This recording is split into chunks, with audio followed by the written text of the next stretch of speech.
Yosefu hatumsikii sana habari zake, lakini ameshiriki kiasi kikubwa sana katika kazi ya ukombozi ulioletwa kwetu na Mungu Baba.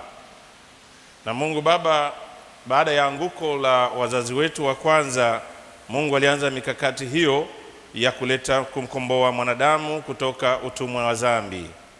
Na lengo lake kubwa ni Mungu huyo kushiriki ubinadamu wetu.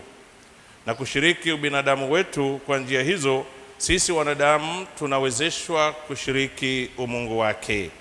Ni katika nguvu hizo za kimungu basi mwanadamu anaweza kukombolewa. Mwanadamu hatakombolewa kwa juhudi zake mwenyewe za kushika sheria, juhudi zake mwenyewe za matendo yake, bali ataokolewa kwa nguvu za kimungu. Na nguvu za kimungu hizo zimetimilishwa kwa Kristo, ambaye kwa yeye aliyezaliwa kwa uwezo wa Roho Mtakatifu na kuwekwa chini ya ulinzi wa Yosefu, sisi nasi tunawezeshwa kukombolewa kupitia nguvu hizo za kimungu.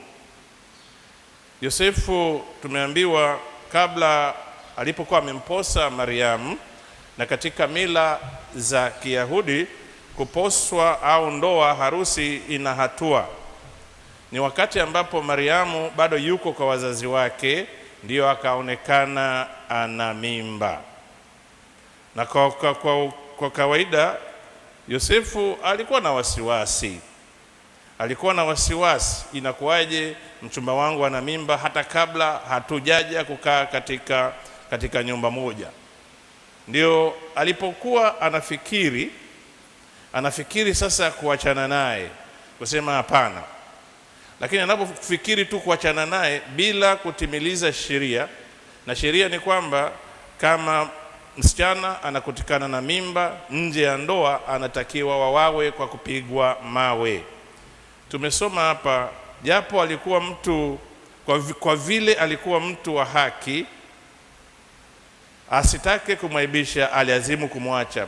Lakini tafsiri kamili sivyo. Tafsiri ya kamili ni hivyo, japo alikuwa mtu mwenye haki ya Kiyahudi, na kama angefuata haki hiyo, kuitimiliza haki hiyo, Yosefu alitakiwa amtoe Bikira Maria apigwe mawe. Kama Yosefu angefuata uhaki ya Agano la Kale ya kutimiliza sheria, Yosefu alipaswa amtoe Bikira Maria apigwe mawe. Sasa japo alikuwa mtu wa haki, akaazimia kuto kufuata sheria ya kumuua, na anataka kumuokoa. Sheria yoyote yenye kuwa sheria kamili inawekwa kwa ajili ya kulinda maisha na sio kupoteza maisha. Kwa hiyo hii haki ya Yosefu ni tofauti kabisa. Yosefu anaanza kujenga haki yenye kuzingatia uhai wa mwanadamu, ambayo huyu mtoto wake Yesu, ambaye yeye ni baba yake mlinzi, atakamilisha hiyo katika kazi zake za kitume. Na ndio mara nyingi mtamwona Yesu akivunja hata sheria za Sabato ili kutenda mema. Yosefu ni mfano wa mababa wote. Mababa wote, nyinyi mababa mko hapa, mnajua changamoto za katika familia zenu. Anaonyesha mfano kwanza wa uvumilivu, mfano wa kiimani zaidi, na mfano wa kumkubali huyo Mariamu pamoja na wasiwasi aliyokuwa nao. Mababa wengine, tuseme tu ukweli, wengine mmetekeleza watoto wenu, mmewatupa watoto wenu. Si ajabu katika ujana wako ulikuwa unazunguka huko kona, unajua kona mna watoto, lakini labda kutokana na nafasi yako ya juu unaona kama ni aibu kukubali kwamba ulikuwa na mtoto nje huko. Ulikubali kwamba na mtoto unamtekeleza kabisa. Tujichunguze hapa basi. Ubaba wetu ni unatokana na ule utoto. Umepata mtoto, lazima tuwatunze, na sio kutunza watoto tu, umtunze na huyo mama ambaye kwa njia yake amepata huo watoto. Wazazi wengine wanasema basi mimi siachana na huyo mama, mimi natunza tu mtoto wangu. Hapana. Yosefu aliwatunza, aliwalinda wote wawili, mama na mtoto. Tujichunguze hasa baba katika hilo. Yosefu alikuwa mtu wa imani, akaamini jinsi Mungu alipojidhihirisha kwake. Na baba nasi sasa, nyie wenye ndoa na watoto, kujijenga katika imani. Changamoto zinapotokea katika familia, tumuhusishe Mungu. Unapokuwa na mawasiwasi fulani, tumuhusishe Mungu. Joseph is the patron of all the families, all the fathers.